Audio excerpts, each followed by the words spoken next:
Hello dear students, कैसे हैं आप सभी। आशा करती हूँ आप सब अच्छे होंगे, स्वस्थ होंगे और पढ़ाई के लिए तैयार बैठे होंगे। आप सभी जानते हैं क्लास 12th का हम लोगों का चैप्टर चल रहा है बच्चों, चैप्टर नंबर 1 रिप्रोडक्शन। और जिसमें कल हम लोगों ने, मेरा नाम है समता शुक्ला, आईसीटी वर्चुअल क्लासरूम में आप सभी का स्वागत करती हूँ। बच्चों क्लास 12th में हम लोगों का रिप्रोडक्शन चैप्टर जो चल रहा है उसमें हम लोगों ने एसेक्सुअल रिप्रोडक्शन के कितने टाइप्स होते हैं, कौन कौन से तरीके से वो होता है, वो modes of asexual reproduction complete कर चुके हैं। जिसमें हम वेजिटेटिव प्रोपगेशन में कल पढ़ रहे थे कि vegetative propagation are of two types.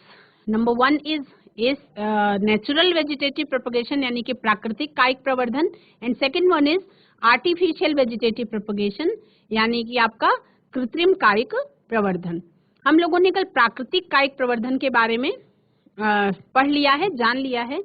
और बच्चों उसमें हम लोगों ने ये देखा कि कुछ बहुत सारे तरीके हैं जिससे नेचुरली यानी कि बिना मानवों की किसी एफर्ट के, without any effort of human being, natural तरीके से यानी प्राकृतिक तरीके से जो पौधे हैं, जो जैसे कुछ कायिक प्रवर्धन है, जो वेजिटेटिव पार्ट्स होते हैं उनसे आपका नया ऑफस्प्रिंग डेवलप हो जाता है यानी कि नया पौधा डेवलप हो जाता है। जिसमें मैंने आपको ट्यूबर, राइजोम, कॉर्म अलग अलग तरीके से बताया कि पत्तियां, कुछ एक पत्तियां होती हैं जिनके नॉचेस में ब्रायोफिलम, पत्ती की नॉच से ही नया पौधा बन के तैयार हो जाता है ना। तो अलग अलग तरीके का आपको प्राकृतिक कायिक प्रवर्धन देखने को मिला। आज हम बात करेंगे कि कृत्रिम कायिक प्रवर्धन यानी कि ह्यूमन बीइंग की हेल्प से जो वेजिटेटिव पार्ट्स हैं उससे हम नया पौधा कैसे डेवलप कर सकते हैं और उसके कौन कौन से तरीके हैं। तो चलिए स्मार्ट बोर्ड की तरफ और बिना देरी किए हुए आर्टिफिशियल वेजिटेटिव प्रोपगेशन के बारे में पढ़ते हैं। हम लोग नेचुरल प्रोपगेशन के बारे में पढ़ रहे थे। आज हम लोग को पढ़ना है बच्चों आर्टिफिशियल वेजिटेटिव प्रोपगेशन के बारे में, है ना, यानी कि कृत्रिम कायिक प्रवर्धन के बारे में। किसके बारे में पढ़ना है हमें आज? कृत्रिम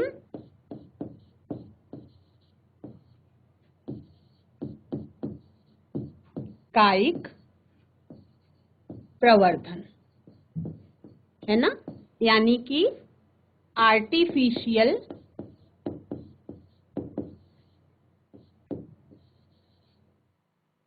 वेजिटेटिव प्रोपगेशन। ठीक, V.P.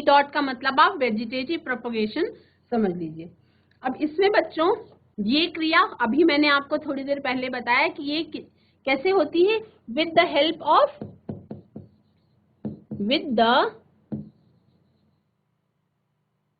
हेल्प ऑफ ह्यूमंस, यानी कि मानवों की हेल्प से ये प्रक्रिया हो पाती है। कैसे होती है? यह क्रिया मानव द्वारा की जाती है और इसमें पौधे के जो कायिक भाग होता है यानी कि जो वेजिटेटिव पार्ट होता है उसको मात्र पौधे से यानी कि पेरेंट प्लांट जो है उससे अलग करके स्वतंत्र रूप से उगाया जाता है और उससे एक नया पौधा प्राप्त कर लिया जाता है। इसकी कुछ मुख्य विधियां हैं जो मानवों द्वारा बनाई गई हैं। कुछ मुख्य विधियां हैं जिसमें से आप स्क्रीन पे देख पा रहे हैं बच्चों। पहली विधि है आपका काट लगाना। दूसरी विधि है आपका दाब कलम लगाना। दाब कलम लगाना, ठीक है।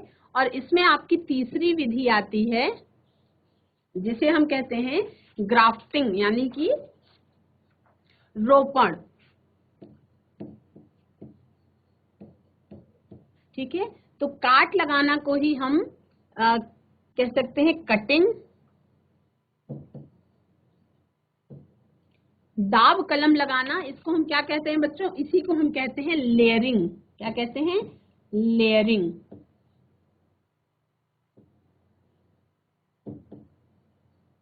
और रोपण को ही हम कहते हैं ग्राफ्टिंग। क्या कहते हैं?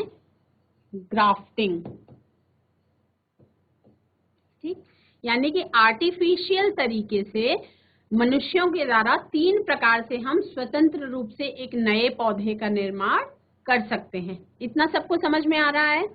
सारी चीजें बायोलॉजी में बच्चों हम लोगों को जितना भी कुछ पढ़ना है वो सारी चीजें हमारे आसपास के वातावरण में मौजूद हैं। केवल उसको आपको थोड़ा सा ध्यान दे के सजग रह के इन चीजों को देखने की जरूरत है।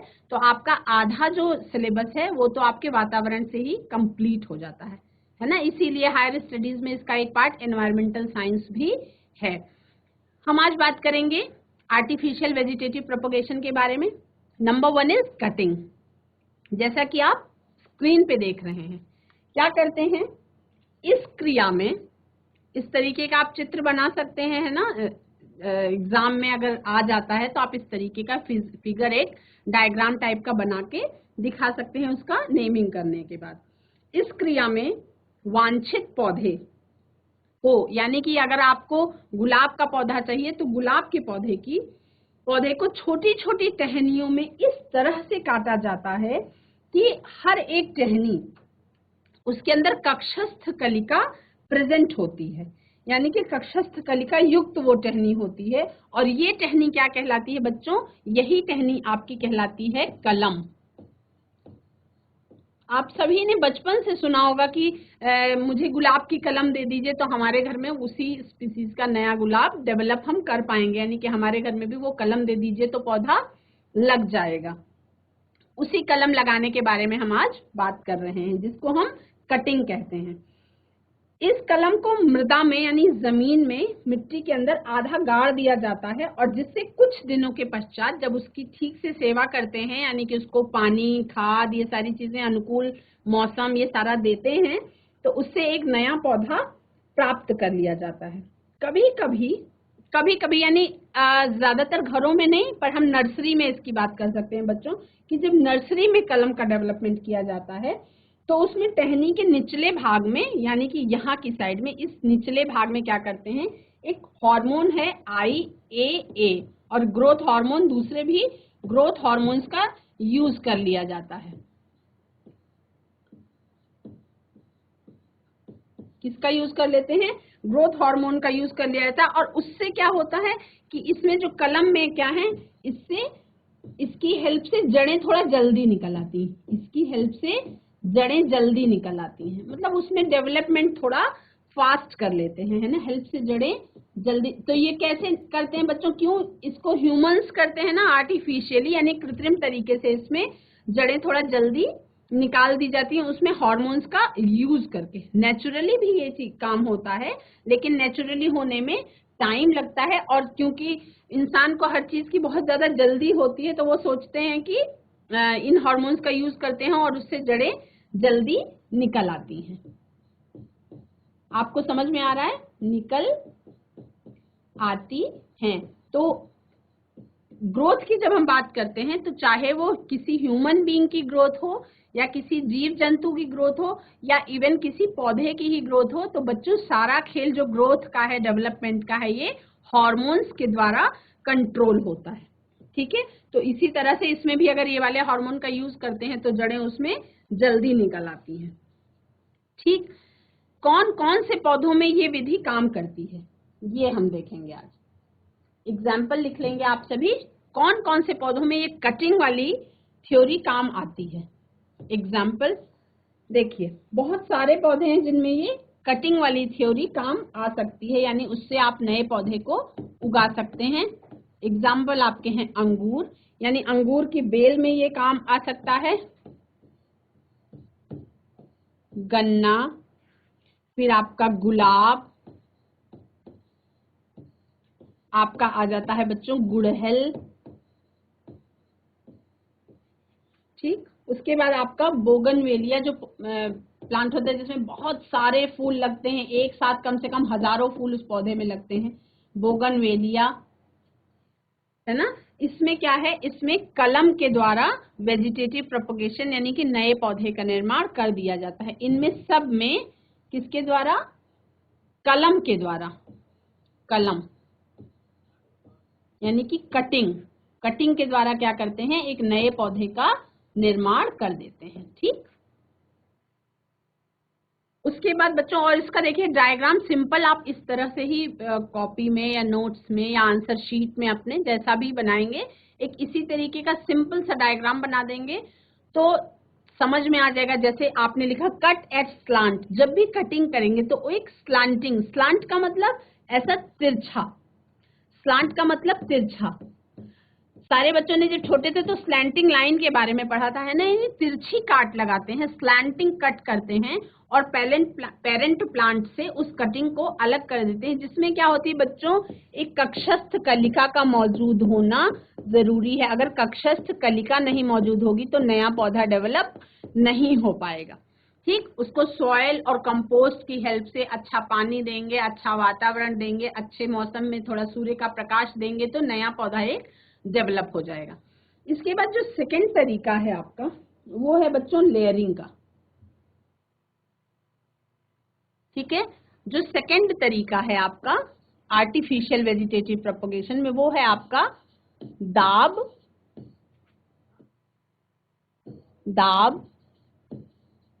कलम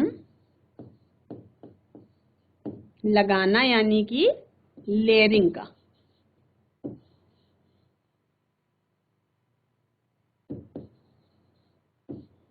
थोड़ा सा इसमें आपको राइटिंग अच्छी नहीं दिख रही होगी बच्चों, ये है आपका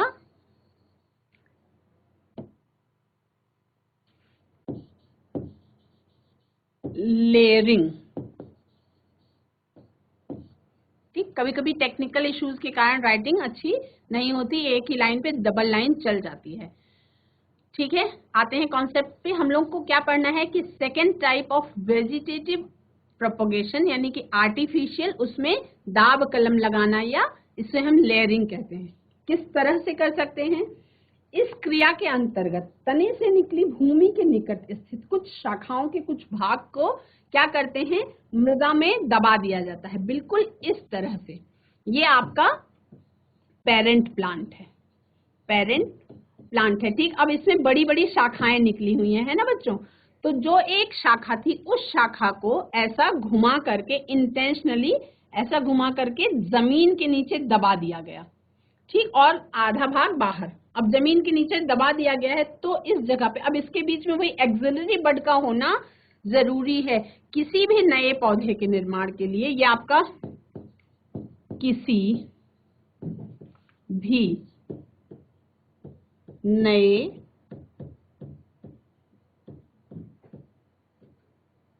पौधे के निर्माण के लिए कायिक भाग, यानी जो भी वेजिटेटिव पार्ट लिया गया है, कायिक भाग में कक्षस्थ कलिका का होना आवश्यक नहीं, अति आवश्यक है। कक्षस्थ कलिका का होना नेसेसरी है ना, कक्षस्थ कलिका का होना जरूरी है। ये पॉइंट हमेशा ध्यान रखेंगे। अब क्या करेंगे कि पौधे से एक ब्रांच को जमीन के अंदर इस तरह से दबा देंगे और दबाने के बाद उस पर मिट्टी डालेंगे, उसी जगह पे अच्छी सिंचाई करेंगे और क्या करेंगे, खाद डाल देंगे, थोड़ा सा पानी देंगे। उसके बाद क्या करेंगे, इस जगह पे, चूंकि मैंने आपको क्या बताया कि किसका होना जरूरी है, कक्षस्थ कलिका का होना जरूरी है। और इसी से क्या होगा, यहाँ पर कुछ नई जड़ें ऐसे डेवलप होने लगती हैं। ठीक, अब जब नई जड़ें डेवलप होने लगी, अंदाजा लगाएंगे कि हाँ इतने दिनों में कुछ नई जड़ें डेवलप होने लग गई हैं, यानी कि नए पौधे का निर्माण अब होने लग गया है। तो यहाँ से कट कर देंगे। ठीक, यहाँ से क्या करेंगे, फिर यहाँ से उस नए पौधे को अलग कर लेंगे, नए पौधे को अलग करेंगे। क्या करेंगे, नए पौधे को अलग करेंगे। कब, जब उसके अंदर जड़ तैयार हो जाएगी, है ना। और इसके पश्चात ये भाग मुख्य तने से अलग कर दिया जाता है और एक स्वतंत्र पौधे के रूप में इसका डेवलपमेंट हो जाता है। यानी क्या करते हैं, अब सिंपल ये समझेंगे कि बच्चों हम किसी भी पौधे के भाग को दबा देते हैं, यानी उसकी क्या करते हैं, दाब कलम लगाना। दाब लगा करके उस कलम को जब दाब लगाते हैं उसके बाद वो नया पौधा तैयार होता है और तब उसको अलग करते हैं। कटिंग में क्या हो रहा था कि कटिंग हमने पहले की, उसका ठीक से खाद पानी सब दिया, उसके बाद पौधे का डेवलपमेंट हुआ। और इसमें क्या है कि दाब लगा के नए पौधे का डेवलपमेंट तो हमने पहले किया और उसको कट करके अलग स्वतंत्र पौधे के रूप में बाद में निकाला। बस कटिंग और लेयरिंग में केवल इतना सा फर्क है। फिर नेक्स्ट हम देखेंगे बच्चों, और वो है आपका ग्राफ्टिंग। ये सबसे ज्यादा दिमाग चला के किया जाने वाला आर्टिफिशियल वेजिटेटिव प्रोपगेशन है।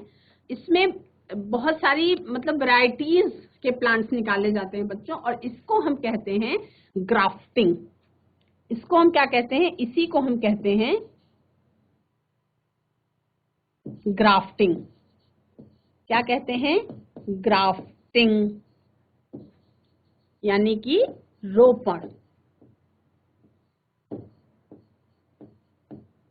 इसको क्या कहते हैं? रोपण कहते हैं।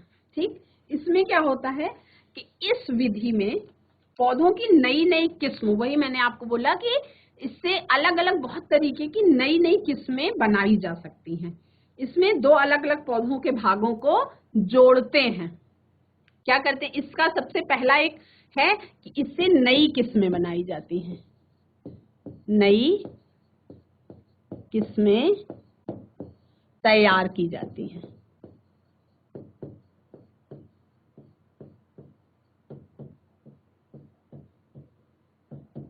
ठीक, और क्या होता है? इसमें दो अलग अलग पौधों के भाग को क्या करते हैं? जोड़ते हैं। इसमें दो अलग पौधे के भाग को जोड़ते हैं। ठीक,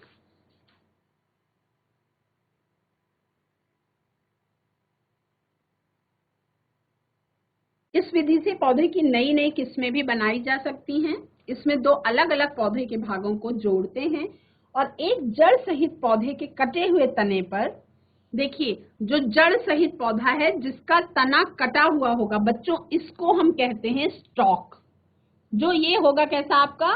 जड़ सहित, ये आपका जड़ सहित होगा, इसी को हम कहेंगे स्टॉक। जड़ सहित लिख गया, सॉरी, जड़ सहित लिखना है मुझे, यानी कि विद रूट। क्या है? जड़ सहित।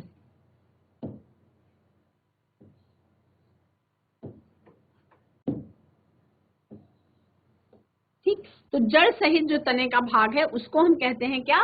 स्टॉक। उसको हम क्या कहते हैं? स्टॉक कहते हैं। अब उस स्टॉक में जो दूसरे पौधे के तने का टुकड़ा होता है, यानी दूसरे पौधे का प्ररोह, इसको बोलते हैं प्ररोह। तो दूसरे पौधे के प्ररोह का टुकड़ा, अथवा इसको हम कहते हैं बच्चों स्यान, SCION, यानी इसको हम कहते हैं स्यान। यानी जो नीचे वाला जड़ सहित टुकड़ा है उसको हम कहते हैं स्टॉक, और जो विदाउट जड़ वाला दूसरे प्ररोह का एक टुकड़ा है उसको हम कहते हैं स्यान। और इन दोनों को जोड़ा जाता है। कैसे? जैसे आपको सामने दिखाई दे रहा है स्क्रीन पे, एक तना है इस तरीके का, तो तने में इस तरीके की, ऐसे दिखाई नहीं दे रही है, इस तरीके की कटिंग बनाते हैं, और जो स्यान होता है उसकी कटिंग कुछ इस तरीके की बनाते हैं, है ना, इस तरीके की। तो उसको एक दूसरे के ऊपर फिट कर दिया जाता है, यानी कि जो स्यान है उसका शार्प पेंसिल की तरह उसको तैयार किया जाएगा और नीचे वाले में उसी तरीके की कटिंग बनाई जाएगी। उसके बाद उन दोनों को एक दूसरे पर एकदम सेट कर देंगे, यानी कि फिट कर देंगे, बिल्कुल ताला चाबी की तरह, या जैसे चाबी का खांचा होता है उसके अंदर ताले को सेट कर दिया जाता है, उसी प्रकार से स्टॉक में एक खांचा बनाते हैं और उस खांचे में जो स्यान है उसको सेट या फिट कर दिया जाता है। अब दो भिन्न पौधे के भागों को इस प्रकार से जोड़ा जाता है कि वे एक ही पौधे के रूप में जीवित रहें, लेकिन उसमें शर्त होगी। क्या शर्त होगी?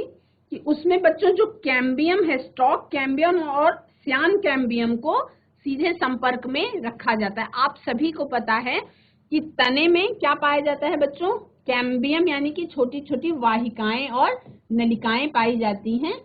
भोजन को, जल को, खनिज लवण को, इनको सबको इधर उधर करने के लिए। तो स्टॉक कैम्बियम और आपका जो श्यान कैम्बियम है, यानी ऊपर वाला टुकड़ा और नीचे वाला टुकड़ा है ना, ऊपर वाला टुकड़ा और नीचे वाला टुकड़ा, इन दोनों का संपर्क होना बहुत ज्यादा जरूरी है।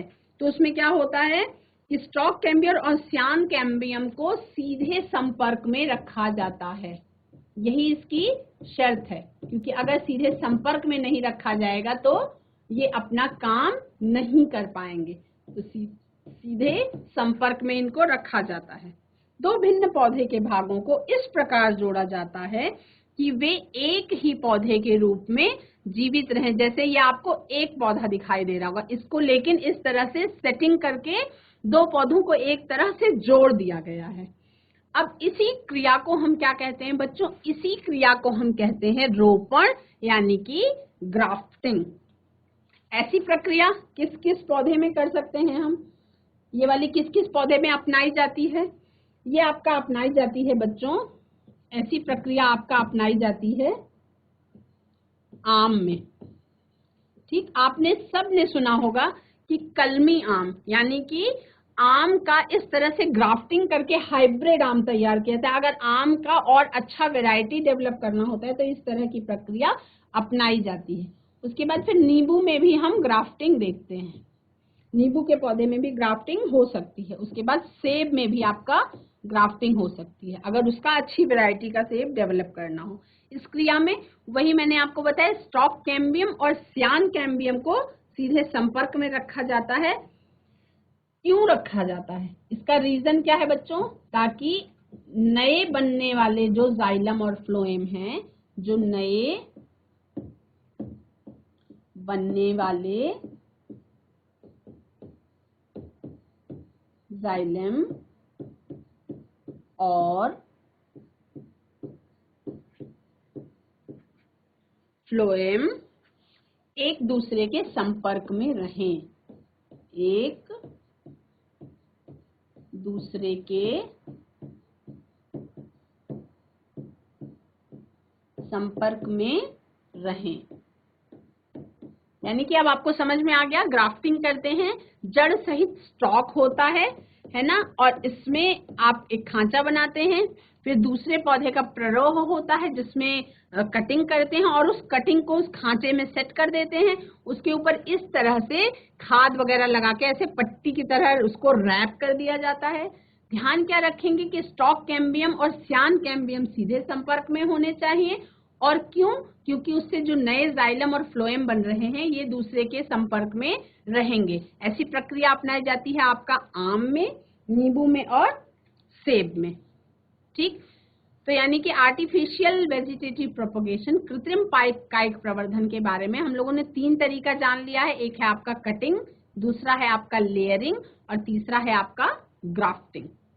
आगे चलते हैं।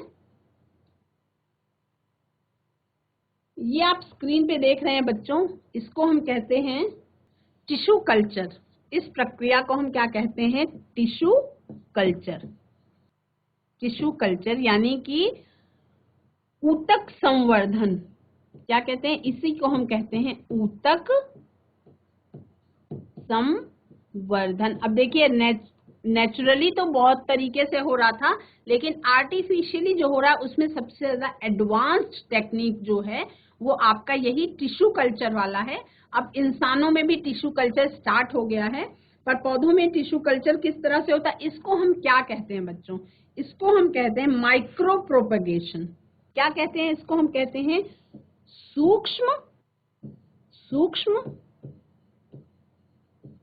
प्रवर्धन, यानी कि माइक्रो